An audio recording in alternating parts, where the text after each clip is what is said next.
I can see clearly now, the rain is gone. I can see all obstacles in my...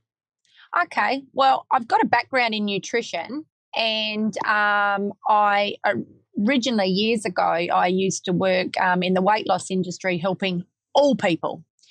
And bit by bit, as I started to evolve as a person and started to do more research on health and nutrition, I started to take more and more interest into the plant-based nutrition. And I started to look and say, hey, there's something in this that I've been missing and I've been giving my clients. And bit by bit, I decided, well, I'm going to delve more into this. And my daughter at the same time was studying animal studies at TAFE. And she came home one day and said, Mum, watch this. And we sat down and we watched Earthlings together. And that sort of changed absolutely everything. I said, oh, my goodness, I had no idea. You know, you shut yourself off so much from the world as to what's going on, and you sort of got your head in the sand, and then all of a sudden this sort of confronting footage is put in front of you, and it's like, wow, what am I going to do with this? And from that moment, I said, I've got to make changes to our lives. And I'd always had that plant-based nutrition niggling in my mind as to I wanted to go down that avenue. So bit by bit, I decided I am no longer going to teach anybody how to eat an omnivore diet. I said I just cannot do it. Because like that, myself, my partner, and my daughter, we just said that's it. No more meat. No more animal products, nothing. That's it. That's the end of us.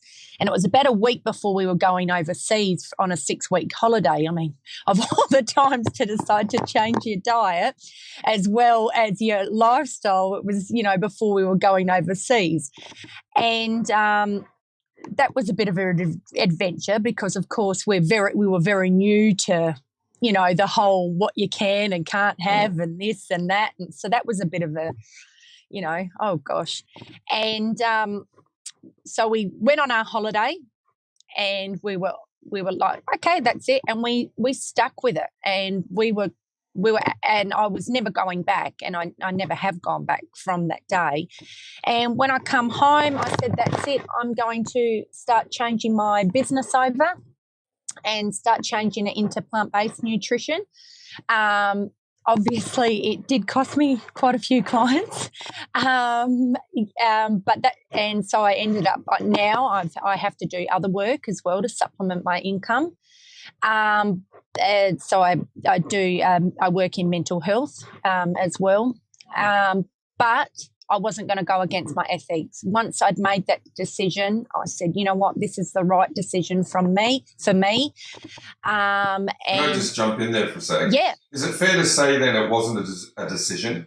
Because I see a decision as choosing between multiple options in life, which is sort of what, you know, we as human beings are a bit decision obsessed, which is choice obsessed, really. Yep. The thing I find, like, you know, from the way you're talking and the way you hear a lot of people that come across, you know, this awakening to not, you know, being part of abuse and cruelty in their own personal life, I think it goes beyond choice. And I think it's just a truth that one finds in themselves as opposed to a decision one makes. Would you feel that it was more just a truth? I mean, that it's not like you could have gone, well, I could go here or I could go a little bit here or maybe there. Was it more like, no, this is the way? Meaning there's no choices in effect. Well, there wasn't a choice really for me, because if I was to go any other way and say, okay, it's all right for me to continue teaching people, but I'm not doing it myself, as far as I'm concerned, I was still doing it. And, you know, it was a huge thing because, I mean, my partner made the decision. And for him, it was a decision. For me, there was no choice. So that's that different thing you're saying there, because him, it was like, oh, my goodness, what is she doing? Whereas for me, I was like, yeah, that's it.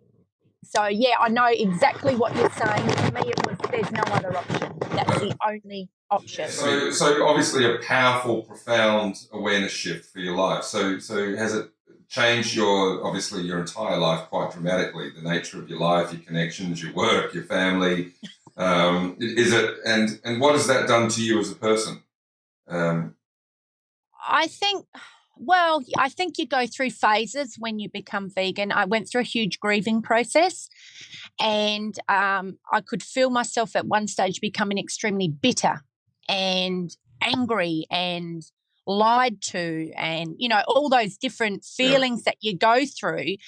But once you start to overcome that and you say, it's not that you accept what happens in the world, but it's something in you that says, you know what, if I want to make changes to what's going on, let's change my own world and see what ripple effect I can put in place in front of me.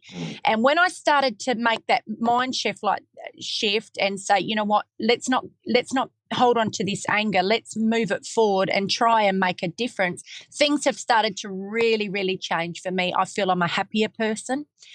And in a bizarre way, the reason I'm happier, it's not because of what's going on in the world, it's because I feel I'm making a difference in this world. I feel I'm helping so many other people in this world make positive changes. I mean, in a perfect world, we'd be able to change a lot, but I've learned acceptance to learn exactly where we are, where I am, and what I can do.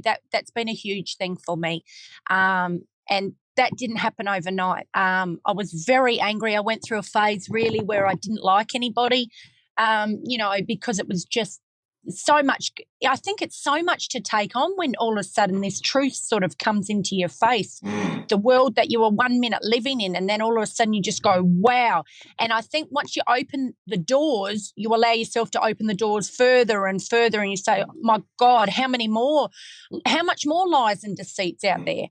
And let alone, if I could just jump in, let alone how many lies and deceits that we were living in our own mind.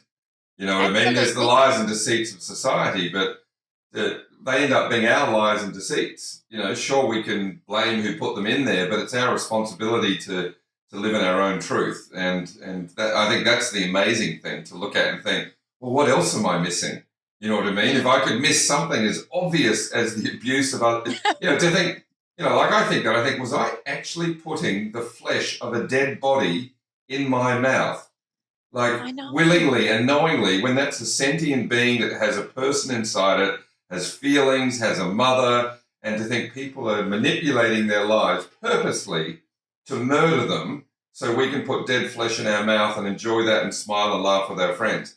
To come to terms with that is quite extraordinary. And I've had a similar effect on me, where it blows you out of the water with like, well, what else is going on? And it inspires you to understand deeper and deeper and deeper, into the truth of life, into the truth of our minds, and what allows us to miss something so clearly obvious. I loved animals my whole life. I was one of those extreme kids that was like, see an insect on the road and think, oh, someone might tread on it, and pick it up and put it in the bushes. And even despite all that, that anything in my face that I saw, I would help kids being bullied, I would save animals, and I'd do it with strength and courage, and then get on with my life, and I was a happy kid. And then I would be going to the shop with my father, where we go buy a dead body for dinner of a chicken and eat it.